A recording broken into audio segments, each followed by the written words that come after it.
Many investors are holding back, anticipating a significant Bitcoin dip before entering the market. But what if that dip never comes? Today, we're going to explore compelling data suggesting that waiting might not be the best strategy. If you've been on crypto Twitter over the past couple of days, you'll notice that a lot of people have been in a flat panic about these tariffs. Stock market has taken a beating, but posts like this talks about a 3.3% market cap decrease, and there's a ton of FUD being spread when I've seen much bigger drops in my day. Let's look at the Bitcoin charts. Over the last month, you can see that we're basically in the middle of a range between 90,000 and 77,000. We're smack in the middle of that range. Tariff news took it from about $86,000 all the way down to $81,000. Ethereum has taken a bit of a knock, but it hasn't really performed this bull run so far. XRP is pretty much smack in the middle of a range for the past month, which was between $2.60 and $2. But let's talk about why waiting for a dip in the Bitcoin price to get into the market in the current market environment may not be the best idea for you. In front of you, what you see is a crypto quant chart of the exchange reserves of Bitcoin mapped on top of the Bitcoin price. Crypto quant's got data dating back to October 2021. This graph's got data from April 2022, and as you can see, in April 2022,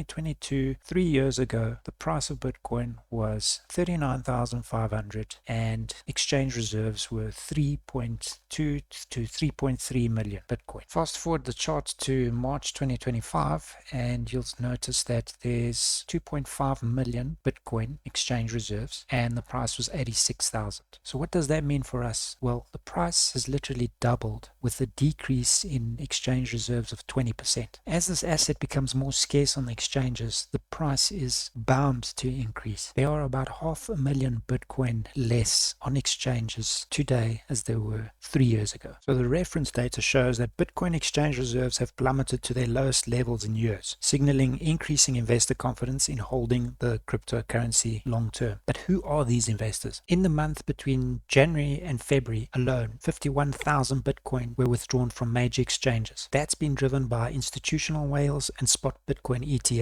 Outflow of Bitcoin from exchanges to cold storage has been a multi-year long trend, and that's been driven by the digital assets price increase and factors such as approval of spot Bitcoin ETFs and anticipation surrounding the Bitcoin halving event. Increased buying pressure from new institutional players such as Bitcoin ETFs has contributed to rapid accumulation of Bitcoin at a rate 20 times faster than mining output. So these ETFs are taking Bitcoin off the market 20 times faster than it can be produced. As a result, the supply of Bitcoin available for trading is decreasing, which could lead to a supply shock and increased price sensitivity. These stats make it pretty obvious that there's going to be a major supply shock and increased price. Just to further show you the rate at which these ETFs are taking Bitcoin off the market, in front of you you'll see a table of all the major ETFs and the net inflows and outflows per day from January 11th to today. I've skipped down to the bottom of the page, but the total for the past 15 months, and these numbers are in millions of dollars, is $36,169. That's $36.2 billion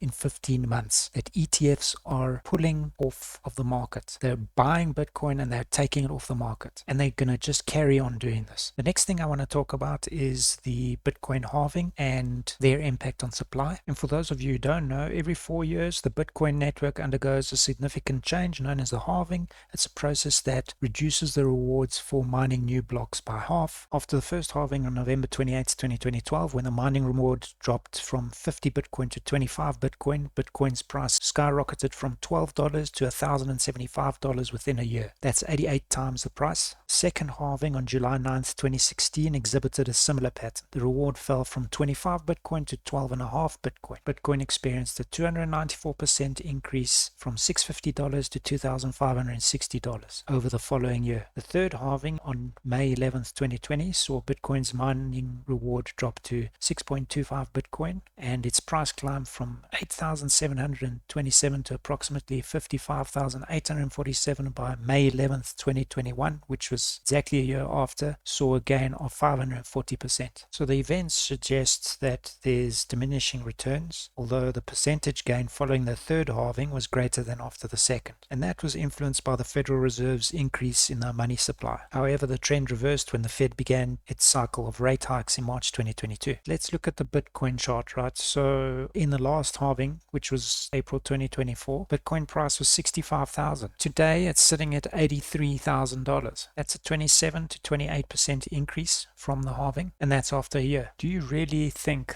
that increase is in line with the 8,858% increase a year after the 2012 halving, the 294% price increase after the 2016 halving, the 540% price increase a year after the 2020 halving? It doesn't feel like that price increase of 27% is in line with the previous halvings. Although there are many people out there in the crypto community that believe the halving theory is irrelevant at this point due to the adoption that we've seen, and maybe that this time is different. But if I were to base it on what we saw in previous halvings, I don't think that now is the time to wait for a dip to get into Bitcoin. I think we'd have to see much more significant returns before thinking of those kind of strategies. So the key points: exchange reserves are really low, institutional interest is really high. I showed you the trends of the ETFs, and the historical trends of the halving suggest that there are limited opportunities for significant dips post-halving, and we are in that post-halving phase right now. So if you enjoyed this video, please smash a like on the video, and I'd really appreciate if you subscribe. I've got some new videos coming up and you'll be notified. Till next time, bye bye.